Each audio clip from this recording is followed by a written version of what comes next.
Sangko. Jadi di sini lihat kalau yang dulu program dulu itu kita lebih banyak duduk diam di ruangan dan dengarkan, terus kemudian didoktrin, oh seperti ini loh langkah-langkah yang ini, seperti ini. Tapi ketika kita mengenal program guru penggerak di sini, yang pertama sekali yang kami terima itu adalah membuka mindset, Pak, membuka mindset kami. Karena apa? Ketika kita menjadi seorang guru, hal utama itu adalah hati dulu. Hati, ketika hati kita sudah terbuka, kita siap melaksanakannya, semuanya akan mengalir.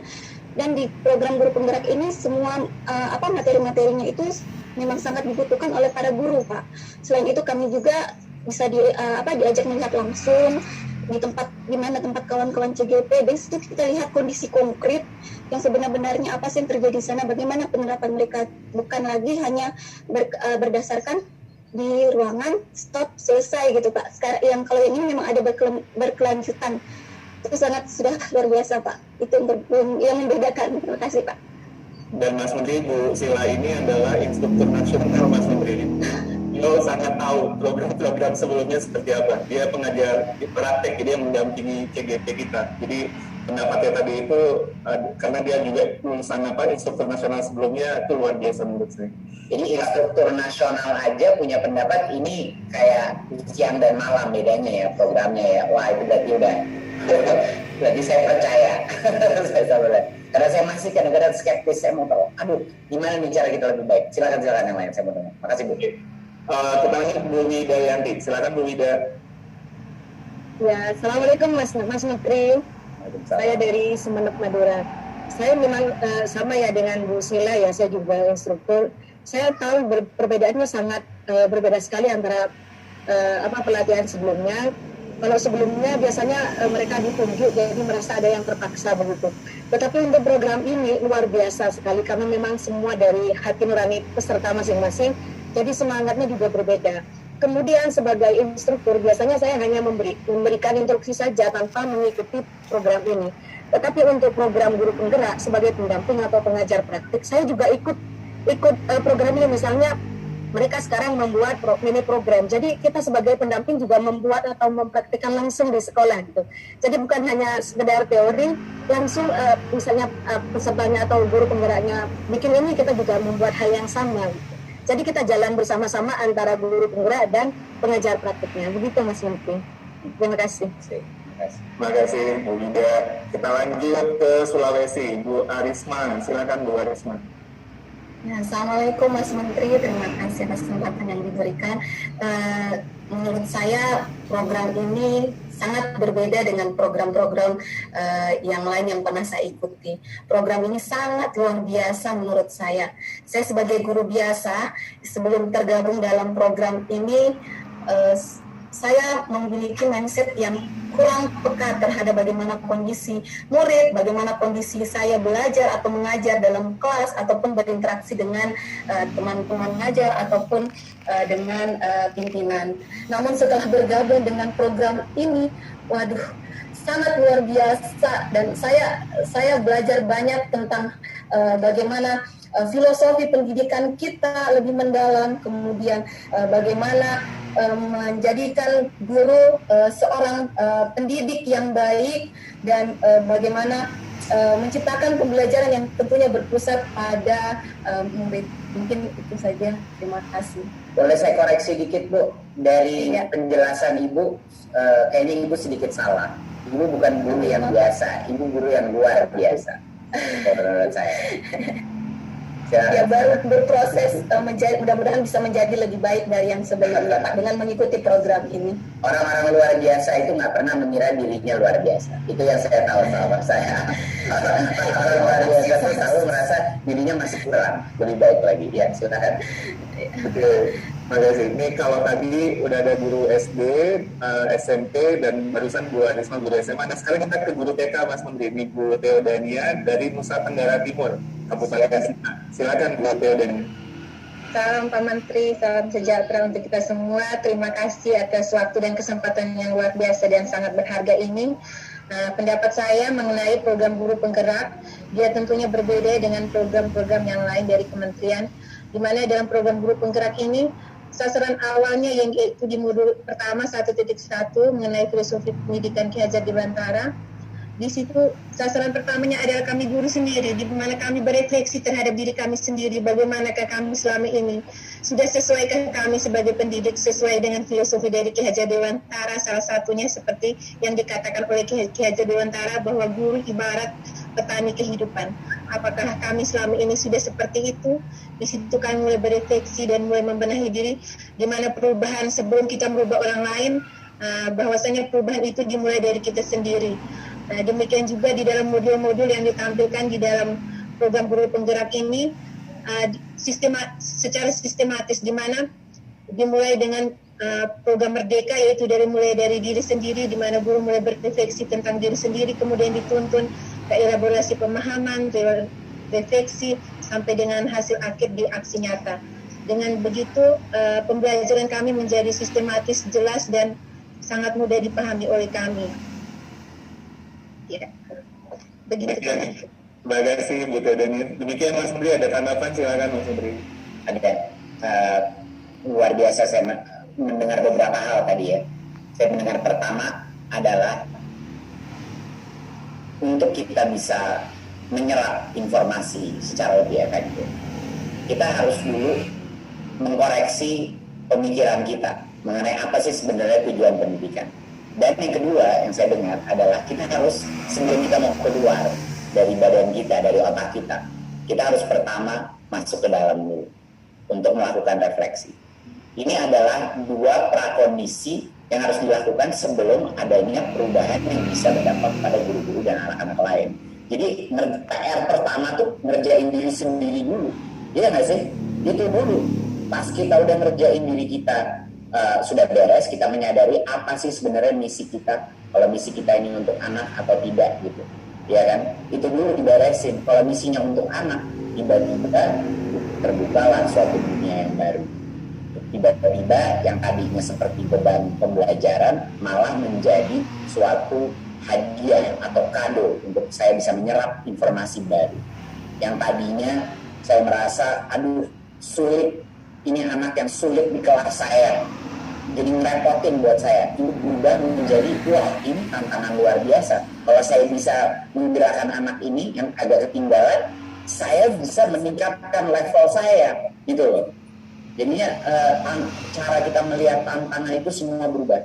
Bapak Ibu, ini bukan konsep-konsep yang berbeda dengan konsep-konsep kepemimpinan di masa ini, di masa depan kita, gitu, di masa seluruh ekonomi dan industri. Apa yang diajarkan Bapak dan Ibu di berbagai macam daerah guru adalah yang diajarkan guru-guru saya di industri, guru-guru kepemimpinan saya, jagoan-jagoan dari Jakarta sampai ke Silicon Valley. Ini adalah konsep-konsep yang paling fundamental mengenai kepemimpinan. Dan itulah yang sebenarnya kenapa nih ada perasaan apa ya, kayak bukan merdeka saja, tapi mungkin ada perasaan di dalam hati Bapak Ibu ini ada suatu hal yang tiba-tiba nyala, ada lilin yang tiba-tiba menyala gitu. Itu karena filsafat daripada pembelajaran ini adalah melepaskan potensi jiwa kepemimpinan Bapak Ibu masing-masing dengan misi yang jelas. Jadinya kalau kita mendapat berbagai macam bising informasi, disuruh ini sama ini, disuruh itu sama itu, di online ada ini, di mana-mana ada ini, kita selalu bisa menanyakan, ada simplifikasi, apa sih yang terbaik untuk anak.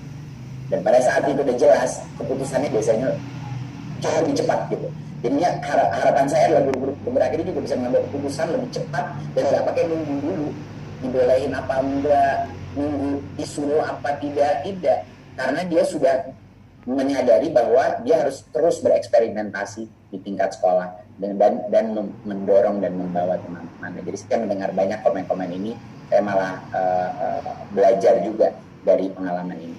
Dan saya, satu hal yang saya ketemu di Sorong dan yang satu hal yang saya lihat dari teman-teman di dalam webinar ini adalah saya belum pernah mendengar jumlah guru-guru yang mengkritik dirinya sendiri seperti guru penggerak. Saya di Sorong itu, guru-gurunya pada menjelaskan kepada saya bahwa sampai ada satu yang bikin saya terharu, hampir nangis saya dengar. Karena gurunya itu bilang, saya baru sekarang tahu seberapa salah saya, cara saya berpikir, gitu. Dan itu sebenarnya mengakui kesalahan itu adalah ciri-ciri terbaik bahwa guru-guru itu siap untuk belajar lagi. Itu bahwa pada saat kita sudah berani membilang bahwa kita perlu belajar lebih banyak, kita baru sempurna, itulah guru yang saya mau ngajar-ngajar di Indonesia. Itulah guru-guru yang saya mau menjadi kepala sekolah, yang menjadi instruktur LPTK, yang menjadi pengawas-pengawas masa depan adalah guru-guru yang selalu kritis terhadap dirinya dan tidak merasa dia sudah tahu, tidak merasa bahwa dia itu sudah sempurna. Dan itu yang namanya growth mindset. Itu yang saya sama Mas Iwan ini sedang mencoba menebarkan. Apa sih kalau kita mau guru yang baik itu apa? Bukan guru yang paling pintar diukur pakai tes, bukan guru yang paling anak-anaknya dapat ujian yang tertinggi, bukan. Guru-guru terbaik adalah guru-guru yang punya growth mindset, guru-guru yang selalu mengambil waktu dan motivasi untuk belajar untuk dirinya.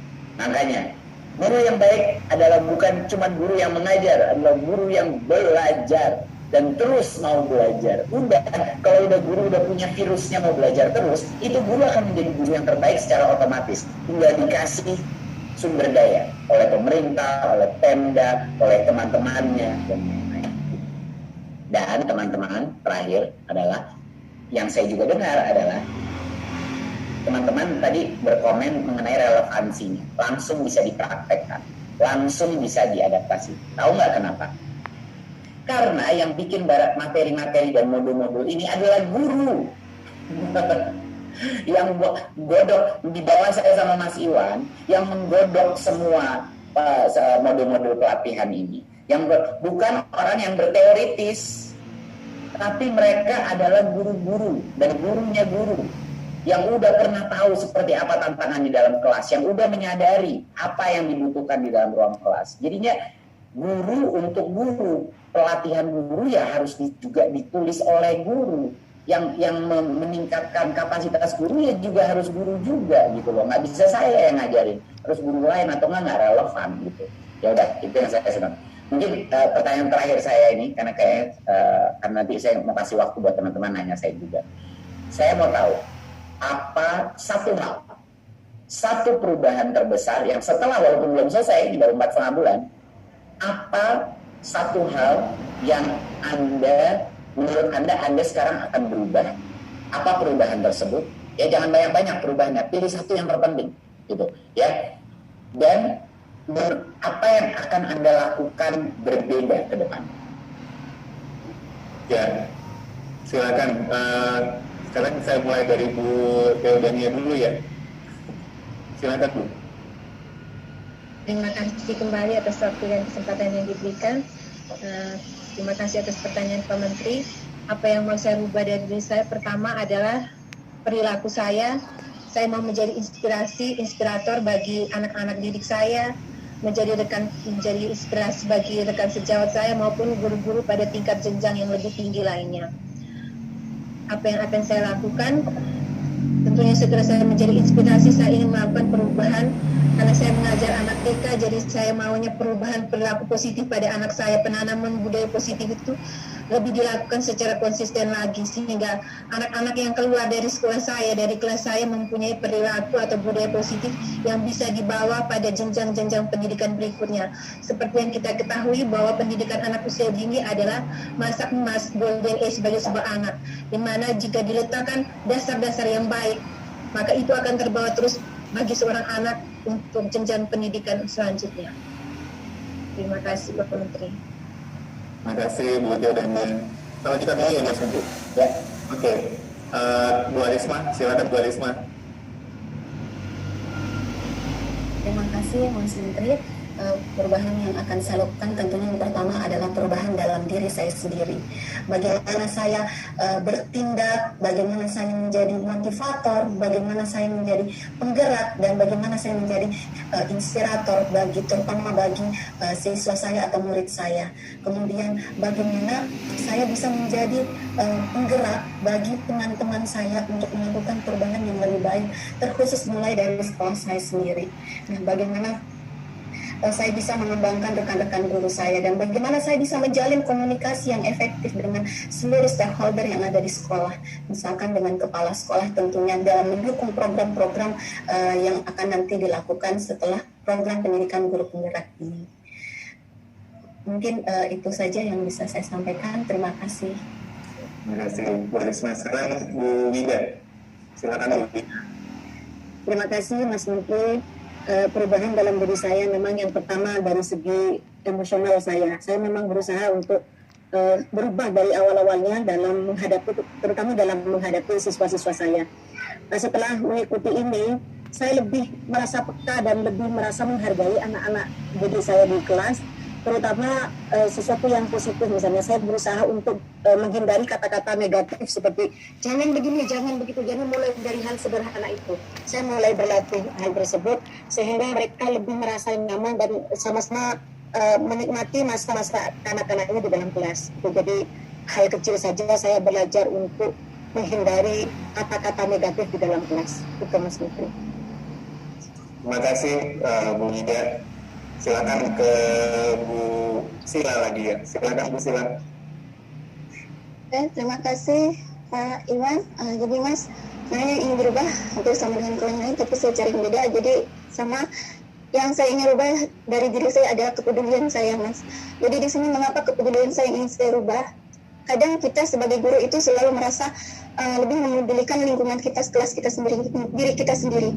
Ketika kita merasa, oh saya sudah merasa sukses, ya sudah gitu kan. Oh saya merasa ruang kelas saya sudah yang terbaik, ya sudah, tanpa kita sadari di luar sana masih banyak kawan-kawan yang perlu kita bersamai. Jadi dengan program ini, apalagi ketika saya mendampingi, itu memang saya melihat banyak sekali kawan-kawan yang perlu kita bersamai di sana. Dengan saling mempedulikan, insya Allah dengan saling membangun kolaborasi, harapannya nanti pendidikan di Indonesia akan lebih maju. Itu Mas, terima kasih. Terima kasih Bu Sila. Dan yang paling ganteng pada hari ini nih, Pak Kaidir. Silakan Pak Kaidir. Terima kasih Pak Dirjen. Perubahan bagi diri saya, Mas Menteri, selain yang sudah dikatakan kawan-kawan, saya mencoba kalau diajarkan di modul 1 itu bahwa setiap anak itu unik, dia punya sesuatu dalam dirinya, dan juga kami diajarkan memetakan murid seperti itu Mas Menteri. Jadi yang coba saya lakukan hal konkretnya, mencoba sekarang untuk berkunjung. Nah, kalau dulu biasanya kalau guru berkunjung ke rumah murid itu dianggap murid itu bermasalah. Kali ini kita ingin mengetahui bagaimana sih sebenarnya, apakah terperhatikan nggak di rumah itu sama orang tuanya, karena lingkungan sekolah saya ini adalah lingkungan di mana masyarakat mayoritas adalah buruh pabrik seperti itu, Mas Menteri dan Pak Dirjen. Mungkin itu saja yang coba saya lakukan dulu, selain yang dikatakan oleh kawan-kawan tadi. Terima kasih. Assalamualaikum. Waalaikumsalam warahmatullahi wabarakatuh. Demikian beberapa jawaban Mas Menteri dari CGP kita dan pengajar praktek. Mungkin ada tanggapan dari Mas Menteri? Ya, ini cukup luar biasa karena semuanya punya langkah-langkah konkret, baik dari dalam dirinya maupun juga untuk menginfluence guru-guru lainnya. Tapi ada juga yang sampai ke orang tua pun. Jadi ini sebenarnya ini suatu tren yang sangat positif ya, bahwa ada berbagai macam implikasi atau berbagai macam kanal untuk melakukan perubahan di dalam lingkungan sekolah, dan semuanya valid. Gitu loh, semuanya valid, masing-masing sekolah berbeda, masing-masing individu berbeda, masing-masing guru penggerak pun berbeda. Ini kita bukannya ingin melakukan suatu hal yang mendorong keseragaman, tidak. Kita ingin mendorong kebinekaan bukan hanya kebinekaan dalam berbudaya dan dalam toleransi sesama etnisitas dan agama, tapi juga kebinekaan dalam proses pembelajaran, kebinekaan dalam cara masing-masing sekolah proses pembelajarannya itu mau seperti apa gitu. Jadi kebinekaan itu menurut saya satu-satunya yang bisa menyambungkan apa isi hati masing-masing individu guru dengan kemampuan dia untuk meningkatkan kapasitas dan potensi murid-muridnya gitu. Jadi itu yang sebenarnya menjadi hal motivasi. Saya ada pertanyaan terakhir, mohon maaf nih Mas Iwan, satu yang terakhir nih, karena saya kan pengen kalau ada satu saran atau kritik ataupun permintaan untuk biar jadi PR-nya saya sama Mas Iwan mengenai guru penggerak ini, apa yang Anda inginkan? Silakan bebas. Siapa yang mulai dulu? Boleh izin? Boleh. Silakan. Oke, Pak Kaidi lalu Bu Teodeni. Oke, izin Mas Menteri, mungkin kami bersyukur juga di daerah kami agak lumayan sinyalnya, sementara agak turun ke SP, agak berapa kilo dari sini Mas Menteri, ketika mereka mengikuti pengen sebenarnya mengikuti guru penggerak, namun kan kita secara daring. Nah, keterbatasan sinyal internet tadi mungkin bisa dibantu kali untuk kawan-kawan yang berada jauh dari jangkauan internet untuk tahap selanjutnya. Mungkin seperti itu saja Pak Dirjen, Mas Menteri. Silakan Bu Teodeni. Terima kasih atas waktu dan kesempatan yang diberikan. Harapan saya sebagai seorang calon guru penggerak, khususnya untuk CGP yang masih berstatus honorer, apakah bisa diperhatikan oleh pemerintah setelah mengikuti PDP ini, apakah kesejahteraan. Terima kasih, Pak Menteri. Terima kasih Bu Teodeni. Silakan, ada lagi? Siapa nih? Ya, silakan Bu Widaya. Silakan. Mas Menteri, saya hanya meminta satu hal. Kemarin kepala sekolah kami dan teman-teman yang lain ada yang mengeluh pengen ikut dari kepala sekolah penggerak tetapi dibatasi usia dan masa jabatan. Jadi mohon berikutnya mereka diberi kesempatan, tidak perlu ada batasan usia misalnya. Jadi mereka pengen sekali ikut dalam program ini. Terima kasih Mas Menteri. Silakan. Siapa? Masih ada? Bu Sila atau Bu Arisma? Silakan Bu Arisma. Ya saya Pak, mungkin Ibu Arisma. Ya, silakan Bu. Ya, terima kasih. Mungkin saran yang saya ingin sampaikan yaitu mungkin di kedepannya, di masa depan, mungkin Mas Menteri atau Kementerian Pendidikan bisa menjadikan guru penggerak ini sebagai pemimpin pendidikan masa depan yang tidak akan luntur, kemudian menjauhkan pendidikan itu dari politisasi sehingga kita sebagai guru, apalagi guru penggerak nantinya betul-betul bertujuan untuk mencerdaskan kehidupan bangsa tanpa ada politisasi ataupun lain hal sebagainya. Terima kasih. Saya Pak. Ya, silakan Bu Sila. Terima kasih Pak. Jadi kalau untuk kritik terhadap program ini sudah sangat baik. Jadi saya tidak menyampaikan kritik, hanya saran saja. Ini mewakili suara kawan-kawan, mungkin suara kawan-kawan di seluruh Indonesia juga. Jadi sarannya begini Pak,